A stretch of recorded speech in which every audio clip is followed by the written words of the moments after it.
or so. But I still have a few things I'd like to say. First of all, I want to welcome you all here.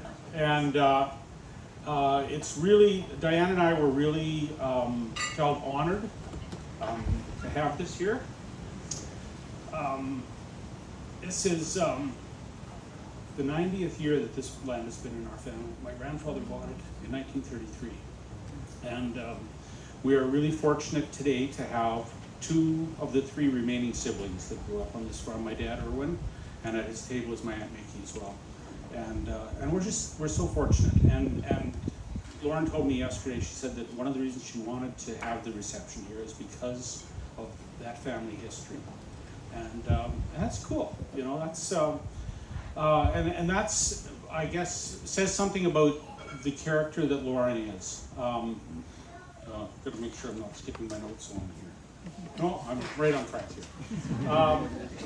Yeah, so character is developed partly by genetics, partly by how you grow up, partly by the friends you choose, and partly by who you choose to mentor as you grow older, who you choose to get advice from. And one of the people that has been probably Lauren's best choice, Lauren's best choice all around for as somebody to learn from, somebody to be taught by, somebody who has become her very close friend, is her mom, Diane. And so I'd also like to toast Diane. She did a great job. And so Lauren has brought us to this stage, and she's brought us this guy. And we've gotten to know the Neeson family just a little bit. Small steps. And they are the most wonderful people that I have ever met. They are, and they've done a great job with Brad. And in talking about character development and talking about choosing mentors and friends, Brad has taken the same path that Lauren has taken. And I'd like to toast James and Allie for doing a really good job of raising somebody that is appropriate to marry my daughter. Well, there we go again.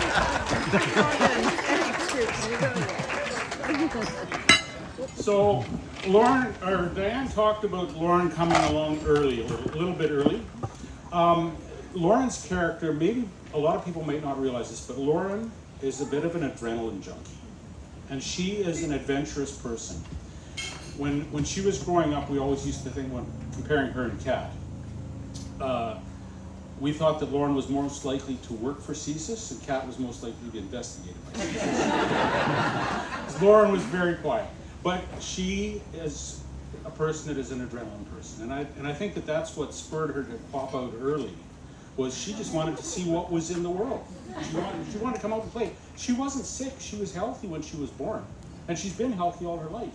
But to give you an idea of her size, when she was born, she was about this big.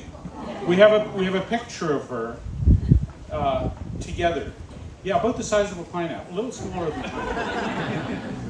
So, you know, that gives you an idea where she started. The first time she grabbed my finger with her hands, she couldn't even reach around my finger. That's how tiny she was. So she's grown up.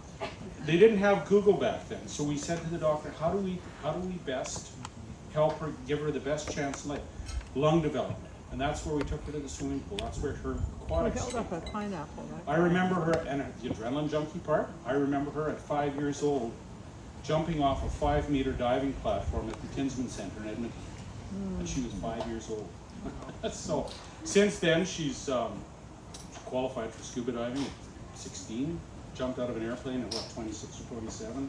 She had a motorcycle for a while. We used to go on motorcycle trips together, across to Calgary, Winnipeg. So she's done some pretty interesting stuff. She's much more adventurous than you think for being so quiet. I do have to say some things about Brad too. Now, you've heard about the cabin trip, which is amazing. Like, what guy is going to drive 5 hours to spend it? That was their first date, actually. You heard about the Edmonton trip, 13 hours in a truck. That was the second time he met me. I don't know, this guy, never do that again. But I'd like to talk about his proposal. I mean, and I'm not going to talk about the whole engagement thing, but I'm going to talk about his talk with me. He came over one, it was a Wednesday or Thursday. He phoned ahead and he says, "I want to help you do some yard work." And I thought, yeah, right. But he came over with his tools and saws and stuff like that, and we, sawed a few limbs off of trees and did that sort of thing. And we were heading out to the backyard to do something, and he disappeared, and I went to kind of look for him, see where he was. We kind of ran into each other on opposite sides of the fence, and he says, "Oh, I thought you were over there." And I said, "No, I'm here." And he said, "Oh, well, I was going to ask you something. I was going to ask for your daughter's hand in marriage." And I thought, whoa, that's really old language. That's very interesting. It's not usual that you see this. And I know that they've been talking about getting married for a long time. So I can't remember. I had to ask him a few questions. I couldn't just say yes, but I knew I was going to say yes. So I did. But before I did, he said, I kind of hemmed and hawed, and I, tried to, play my cards close to my chest. And then he said, "I can offer a dowry." And I thought, wow, this is really the old school. And I kind of felt a little uneasy about it because, I've lived in a house full of women for most of my life now. and there's the whole feminine equality thing and stuff, and I kind of thought this was like, he's offering me something for my daughter. Something feels odd here. But he offered me, and this is something, what he offered as a dowry is something that would be probably quite insulting in the countries where dowries are very prevalent. But he said, "I have a goat for you." And it sold me immediately, because I thought, this is Brad's sense of humor. It was awesome. It's even a goat named Doug. And really, when you think about it, with this younger generation, they have all these acronyms and things, and I picked up on it immediately. The GOAT is greatest of all time. So he thought I was the greatest of all time. That's awesome. So, that was, I think that's all the stories that I have. That's, something like that. And then with Diana, a few more minutes. So, but no, the other thing I have to say is, you have chosen well, Lauren. And there is never and ever supposed to be a man that is good enough for somebody's daughter. Never. But I think you've done well. I think Brad makes the cut. And we're very happy that you're joining our family, we're joining our family. And I have to say that by them getting married, we're becoming part of the Neeson group too. And it is one big happy family. It's, and we're having a lot of fun. So, to Brad and Lauren. Okay. Again. Bird keeps getting up. Yes, what's that? I said, bird keeps getting up.